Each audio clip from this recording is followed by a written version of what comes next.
Good morning friends. आज हम बात करेंगे अगली एक पोयम। हमने डिस्कस की थी पिछले वीडियो में इंडियन व्यूवर्स। अब हम डिस्कस करने जा रहे हैं song of the open road. Walt Whitman की ये बहुत ही फेमस ऐसा ये पीस है जिसे हम मास्टरपीस भी कह सकते हैं। कोई पोएम समझने के पहले हमको उस पोएट के बारे में कुछ जानना जरूरी है। तो वाल्ट व्हिटमन ये जो पोएट है ये अमेरिकन पोएट है जो कि एक पोएट के साथ साथ एसेइस्ट भी है और एक जर्नलिस्ट भी है। अमेरिका में जो भी इन्फ्लुएंशियल पोएट्स है, प्रतिभावान जो भी कवि है, उन सब कवि की पंक्ति में, उनकी लाइन में बैठने वाले ये वाल्ट व्हिटमन, इन्हें the father of free verse कहा जाता है। क्यों कहते हैं इन्हें the father of free verse? क्योंकि जब भी हम कोई पोएम लिखते हैं, कोई पोएट्री कंपोज की जाती है, उसके कुछ नॉर्म्स होते हैं। बहुत से पोएट वहां पर राइमिंग वर्ड्स, राइमिंग स्कीम, हर स्टांजा में पर्टिकुलर लाइनिंग, ये सब एक क्राइटेरिया फॉलो करके आगे बढ़ते हैं। लेकिन वाल्ट व्हिटमन ने ये सारे रूल्स को बाईपास किया है, इनको सबको बाजू में निकाला है, इसलिए इन्हें the father of free verse कहा जाता है। फ्री वर्स के अंदर आप लोग फ्रीली लिख सकते हो। इस पोएम में आपको उसका अनुभव आएगा। ये जो पोएम है ये वाल्ट व्हिटमन का एक जो मेजर वर्क है, लीव्स ऑफ ग्रास, जो कि जुलाई 1855 में पब्लिश हुआ था। लीव्स ऑफ ग्रास, वो लीव्स ऑफ ग्रास में का ये एक छोटा सा पार्ट यहां पर है। देखिए, लीव्स ऑफ ग्रास आपको याद रखना है, ये जुलाई 1855 में वाल्ट व्हिटमन का एक जो था ये मेजर वर्क था। ये जो मेजर वर्क है इसमें का ये एक पार्ट है, लीव्स ऑफ ग्रास। तो ये जो पोएम हम लोग यहां पर पढ़ रहे हैं, ये poem song of the open road, ये पूरी तरह से डेमोक्रेटिक अप्रोच रखने वाली पोएम है। फ्रीडम के बारे में बात करती है और the section 1 of song of the open road ये लीव्स ऑफ ग्रास का है। It is beautiful blend of self awareness, free will, tenderness of heart. ये जो पोएम है ये रियलाइजेशन के बारे में बात करती है। The journey of life, one will face a test of wisdom which is not tested in any school or university. A road is something everyone uses. Everyone uses. Road क्या है? Something everyone uses, whether rich or poor, and it forces all levels of people to associate with one another. The road signifies mobility. One can take the road as a point to start over towards something new.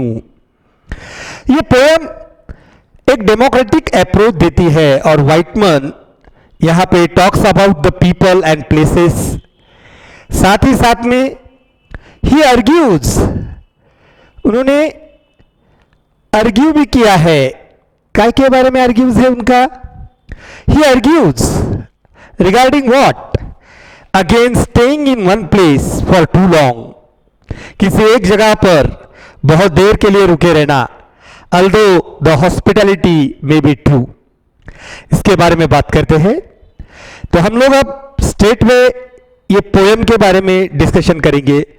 ये poem हमें क्या बताती है? Song of the open road, ये एक inspirational poem है। यहां पर पोएट ओपन रोड यानी किस बारे में बात करता है वो हम लोग देखेंगे। Afoot and light hearted I take to the open road. In the very first line of the poem poet क्या बोलता है? Afoot and light hearted I take to the open road, healthy free the world before me. वो बताता है कि मैंने बिल्कुल भी माइंड के अंदर कोई बर्डन ना रखते हुए लाइट हार्ट से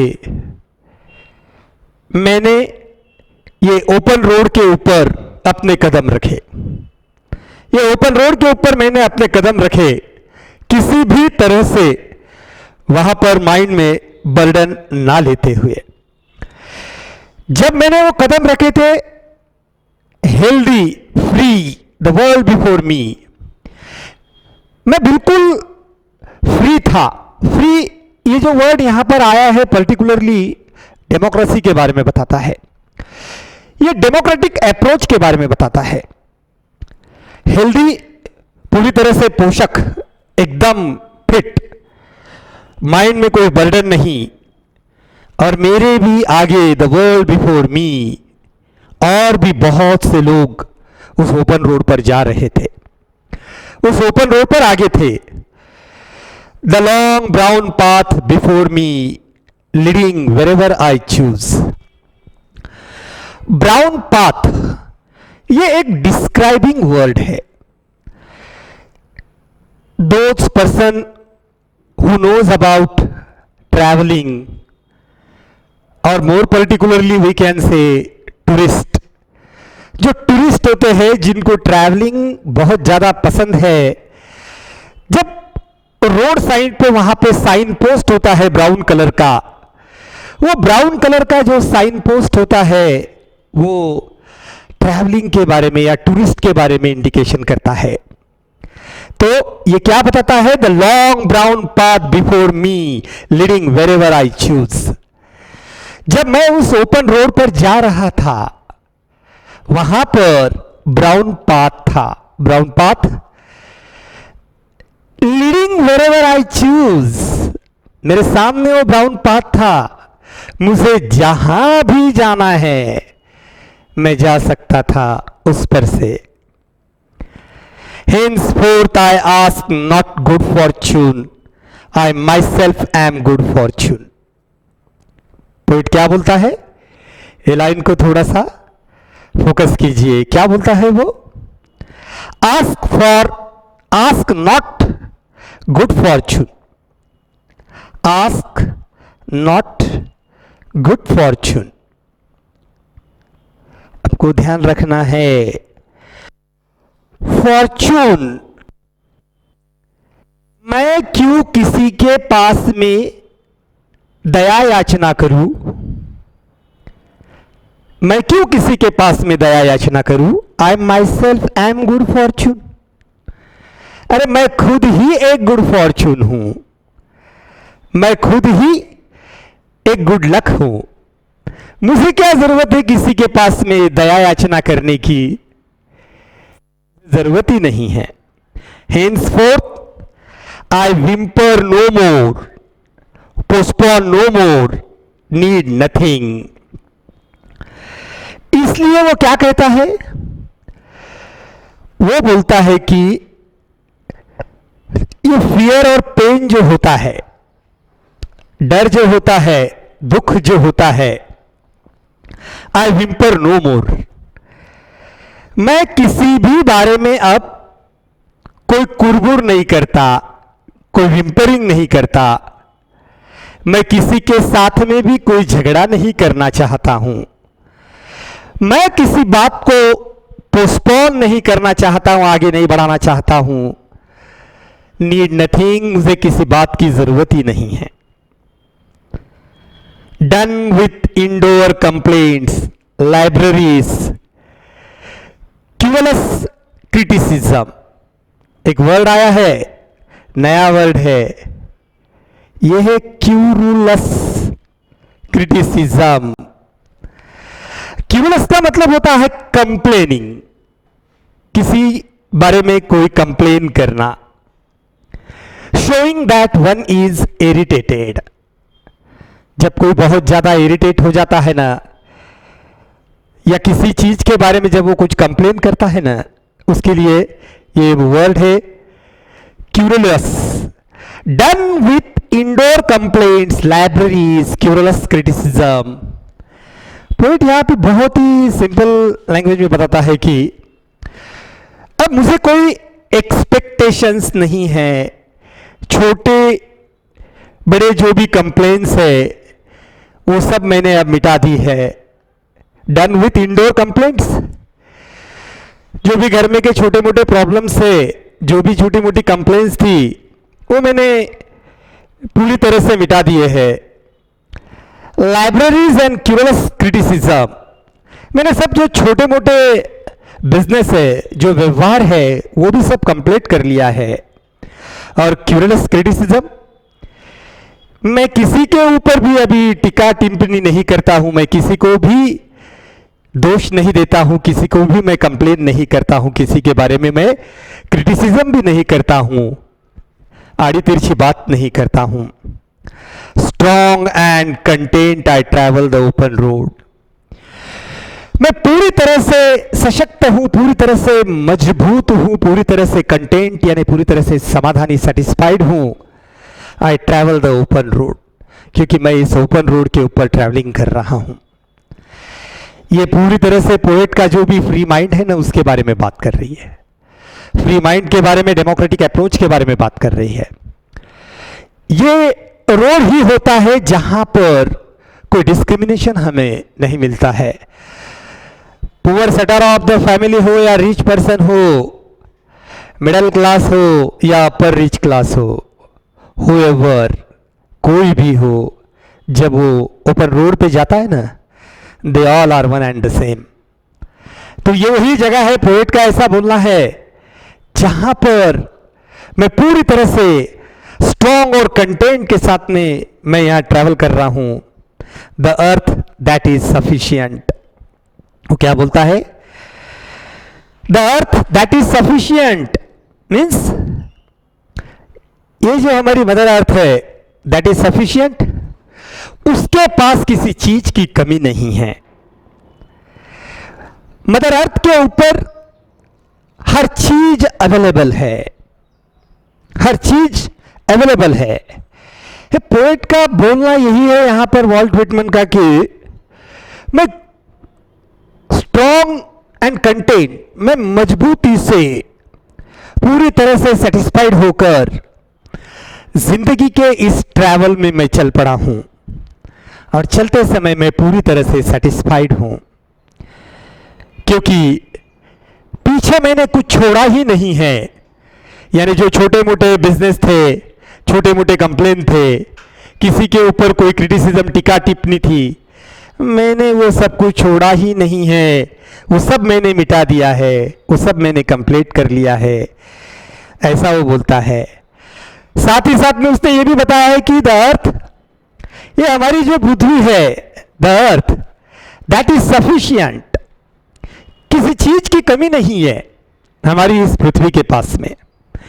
यहां पे हमारे अर्थ के पास में हर चीज अवेलेबल है, हर चीज है। I do not want the constellations any nearer, एक नया वर्ड आया है, constellations. What is that? Constellations. तो आपको समझ के लेना है कॉन्स्टेलेशंस का मीनिंग। पोएट्री में कोई भी वर्ड जो आता है वो सीधा सीधा अपना मीनिंग नहीं देता है, वहां पे कुछ तो भी डीपर मीनिंग होता है।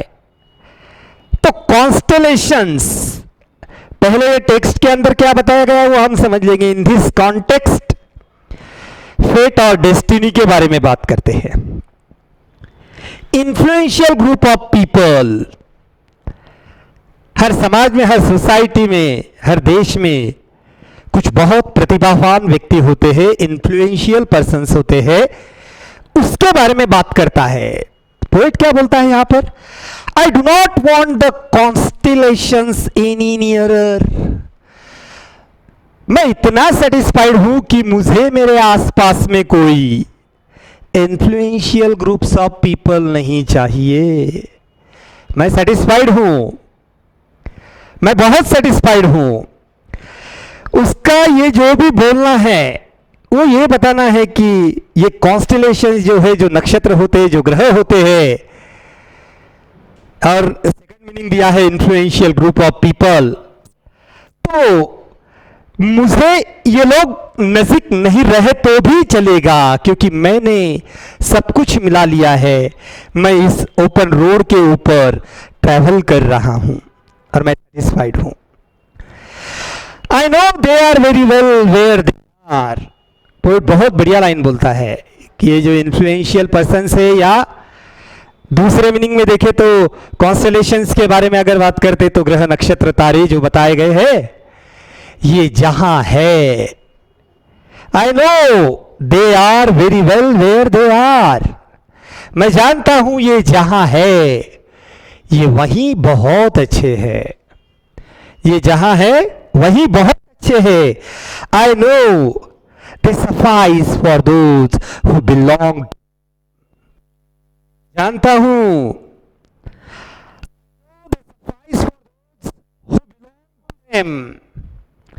मैं जानता हूं जो उनका है वो उसी के अंदर सेटिस्फाइड है, वो उन्हीं का है.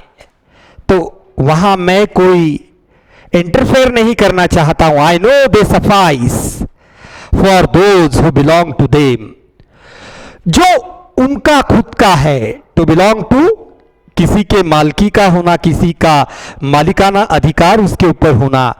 तो जिन किसी का भी मालिकाना अधिकार जिन चीजों पर है वो उन्हीं का है. I know they suffice for those, और वो उन्हीं का है, इसलिए मेरा वहां पर कोई इंटरफेयर करना ठीक नहीं है. अगर फ्री वर्स के बारे में, जैसा हमने पहले बताया कि the father of free verse क्यों कहा जाता है वॉल्ट व्हिटमन को, उन्होंने पोएट्री के सारे रूल्स एंड रेगुलेशन को अपने तरीके से मोल्ड करके पोएम बनाई है. बराबर है. कोई राइम नहीं, कोई राइमिंग स्कीम नहीं, कोई राइमिंग वर्ड्स नहीं, कोई स्टांजा के अंदर जो लाइनिंग्स है उसके अंदर का कंपल्शन नहीं.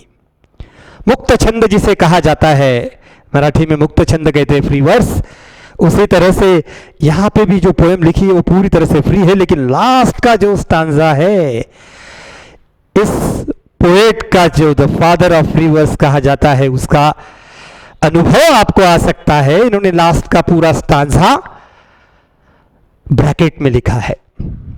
ब्रैकेट में पैरेंथेसिस बोलते हैं उसको. पैरेंथेसिस का मतलब होता है कोई चीज ब्रैकेट में लिखना. क्यों? ब्रैकेट में लिखने से उस स्टांजा का वेटेज बढ़ गया है क्या? नहीं, इस स्टांजा का वेटेज नहीं बढ़ा है, लेकिन हमारी लिखने की शैली है वो, और हमने उसका पूरी तरह से इस्तेमाल किया है. पोएट ये बात यहां पर बताना चाहता है. फ्री वर्स का मतलब ही वो होता है, right freely without following any rules and regulation which is admitted by the whole world. No need to follow those things. Parenthesis, ये ब्रैकेट में लिखा है. क्या लिखा है? Still here I carry my old delicious burdens. क्या बढ़िया बात की है. Delicious burdens, बर्डन का मतलब तो होता है मेरे माइंड पे कुछ बर्डन है. हम जब बोलते हैं मेरे माइंड पे कुछ बोझा है, और कोई बोझा क्या डिलीशियस हो सकता है? अरे जब उस बर्डन वर्ड के पहले डिलीशियस नाम का एडजेक्टिव आ गया, वो लाइन, वो वर्ड पूरी तरह से पॉजिटिव हो गया. Still here I carry my old delicious burdens. Poet यहां पे बताना चाहता है कि ये जो डिलीशियस बर्डन है, मेरी जो ओल्ड मेमोरीज है, ओल्ड मेमोरीज, जो सारी यादें हैं, वो सारी यादें डिलीशियस बर्डन्स, वो सारी यादें बहुत मीठी है। भले ही मुझे उस वक्त वो बर्डन होगा, लेकिन अभी मैं कहता हूँ कि still here I carry my old delicious burdens. मेरी पुरानी सारी यादें वो बहुत मीठी है, वो बहुत डिलीशियस है। I carry them man and women, I carry them with me wherever I go. दोस्तों, वो ये कहता है कि मैं मेरे उस डिलीशियस बर्डन्स को आई कैरी देम, उसे मैं साथ में लेकर जाता हूं। I carry them with me wherever I go. मैं जहां जाता हूं उसे अपने साथ में लेकर जाता हूं। वो हमेशा मेरे साथ ही रहते हैं। वो मेरे ओल्ड मेमोरीज है, वो सारी यादें हैं मेरी अपनों की, मेरे दोस्तों की, मेरे गांव की, मेरे शहर की, वो सारी यादें हैं। मैं ट्रैवलिंग कर रहा हूं इस ओपन रोड के ऊपर, ब्राउन पाथ पे, particularly made for the tourist. And brown path, ये जो साइन पोस्ट होता है, हम जानते हैं कि ये बताता है कि जिसे ट्रैवलिंग पसंद है उसके लिए। तो मैं भी इस ऑन द रोड पे फ्रीली आगे आगे बढ़ रहा हूं। मेरे साथ में है वो सारी यादें, वो डिलीशियस बर्डन्स, उन्हें मैं अपने साथ में लेकर जा रहा हूं। ये पैरेंथेसिस है, पैरेंथेसिस यानी कि ब्रैकेट में लिखा है पोएट ने, I swear it is impossible for me to get rid of them. दोस्तों, स्वेयर का अगर सही मतलब आप देखते हो, स्वेयर मीन्स मैं कसम से कहता हूं। कोई कहता है आई स्वेयर, मैं कसम खाकर कहता हूं, लेकिन यहां पर I swear it is impossible for me to get rid of them. मैं आपको सचमुच में यह कहना चाहता हूं, मैं आपको एश्योर करना चाहता हूं, मैं उनसे छुटकारा मिला ही नहीं सकता। It is impossible for me to get rid of them. उन सारी चीजों से छुटकारा मैं मिला ही नहीं सकता।